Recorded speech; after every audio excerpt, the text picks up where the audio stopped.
Vamos voltar para algo mais próximo aqui, que nos aflige diretamente no nosso dia a dia, principalmente aqui em São Paulo, claro que serve de exemplo aí mais amplamente para o Brasil inteiro, pelo seguinte, vamos falar da Cracolândia, claro, que pelo visto está se transformando em Cachaçolândia, sim? Um levantamento, minha gente, mostra que a droga mais consumida na região é, ao contrário do que se pensa, a cachaça, não o crack.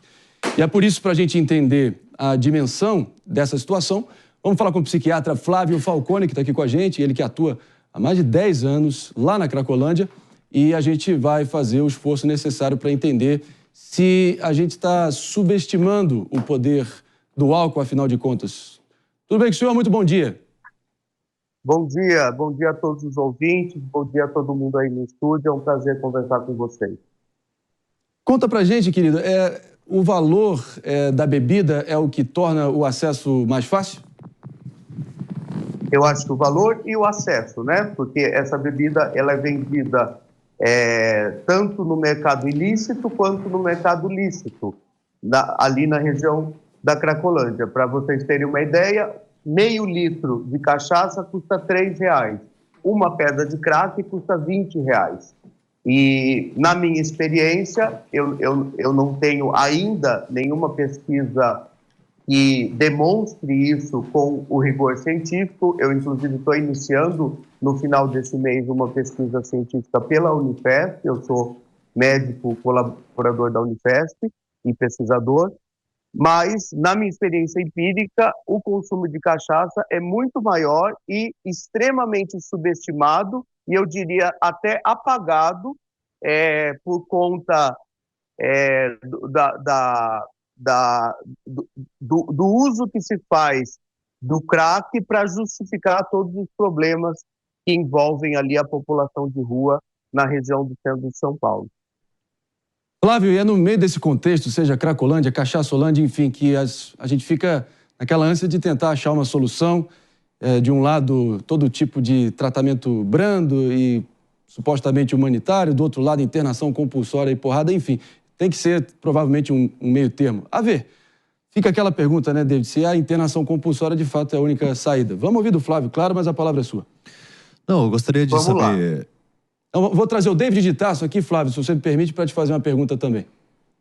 Além dessa questão da internação compulsória, eu gostaria de saber do Dr. Flávio, né? Porque uma operação recente realizada pela Polícia Civil, também pelo Ministério Público, identificou que existiam ferros velhos ali na região da Cracolândia que trocavam o ferro velho por corotes de pinga. Então, quais as medidas políticas públicas poderiam ser implementadas, até mesmo as forças de segurança poderiam avançar para esse enfrentamento dessa nova modalidade de agora, dessa Cachaçolândia que está virando a Cracolândia? Bom, vamos lá. Primeiro, sobre a questão das internações.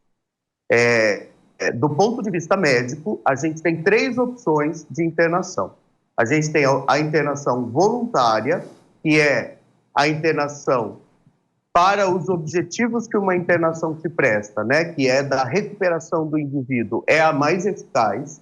A gente tem a internação involuntária, que é feita ou quando a pessoa perde a capacidade de decidir sobre a própria vida, por exemplo, além do problema da dependência química, ela entra num quadro de psicose, por exemplo. Eu, nesses 11 anos que eu trabalho na Cracolândia, já internei várias pessoas involuntariamente para preservar a vida delas, porque uma pessoa em surto psicótico, né, dentro de uma situação extremamente violenta, que é o território da Cracolândia, ela não sobrevive, inclusive não sobrevive do ponto de vista da vida dela mesma.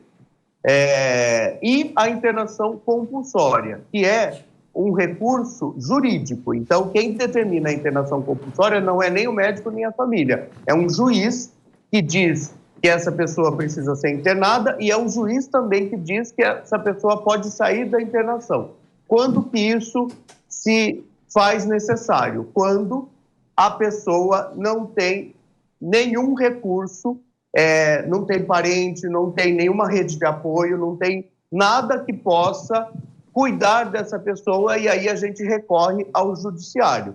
Então, essa é uma medida de exceção. A gente praticamente não utiliza essa medida, porque outros recursos antes dela são muito mais eficazes, inclusive a internação involuntária quando existe indicação, que é quando a pessoa está ela se colocando em risco ou colocando em risco outra pessoa, geralmente por um problema psiquiátrico associado, por exemplo, um quadro de esquizofrenia, que não é incomum nas pessoas que são moradores de rua.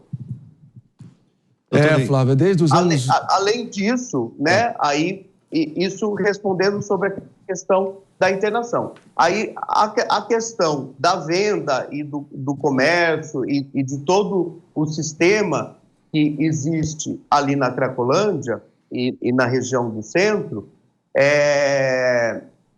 eu vejo como um problema muito maior do que só a região do centro de São Paulo, né? O crime organizado, a gente sabe que é um problema sistêmico, é um problema que envolve os poderes públicos, né? Eu que estou ali há 11 anos e que vejo o problema de dentro, posso afirmar com toda certeza que não existe crime organizado sem a presença do poder público junto com ele. Então, o que gera o crime organizado é justamente o sistema que a gente adota, que é o sistema proibicionista, né? A venda de cachaça, por exemplo, não é proibida. Então, não tem sentido a gente propor, por exemplo, que a gente acabe com os pontos de venda de bebidas alcoólicas. A gente teria que fechar todos os bares, todos os restaurantes, todos os supermercados, praticamente uma grande quantidade de estabelecimentos comerciais. Então, o que a gente precisa, na verdade, é de uma melhor regulação da venda dessas substâncias. E, em relação ao crime organizado, a gente precisa enfrentar o problema de uma forma que seja mais eficaz. E quando eu falo mais eficaz, eu quero dizer o seguinte: se a gente, por exemplo, quer combater um supermercado, a gente não combate o supermercado prendendo o caixa do supermercado, porque no dia seguinte vai ter outra pessoa querendo trabalhar no lugar do caixa do supermercado. E o que eu vejo acontecer há 11 anos que eu estou na região do centro é que as ações de segurança pública prendem sempre só a ponta da cadeia do crime organizado. O comando do crime e as pessoas que realmente ganham dinheiro com a venda das substâncias ilícitas, essas pessoas nunca são afetadas e, geralmente, essas pessoas, inclusive, têm relações com pessoas ligadas ao poder institucional público. Esse foi Flávio Falcone com a gente aqui no Morning Show, propôs reflexões mais do que importantes. Quem achar que há golpe de frase feita ou golpe de mágica vai resolver essa situação que vem se alastrando desde, enfim, da gestão de Luiz Erundina até Ricardo Nunes agora, com tanta bateção de cabeça entre autoridades, poder público, justiça, polícia, enfim, é esse inferno a céu aberto e são vidas sendo perdidas dia após dia. A gente agradece, Flávio, pela sua presença aqui e fazendo votos para que você possa voltar o quanto antes. Obrigado pela oportunidade. Quero só, para finalizar, convidar todos a conhecer melhor o trabalho que eu realizo na Cracolândia nas redes sociais pelo Teto Trampo Tratamento, onde a gente explica melhor que a Cracolândia tem solução e que a gente não precisa utilizar a violência para resolver esse problema. Boa, Flávio, muito obrigado pela sua presença aqui. É isso aí, meus amigos.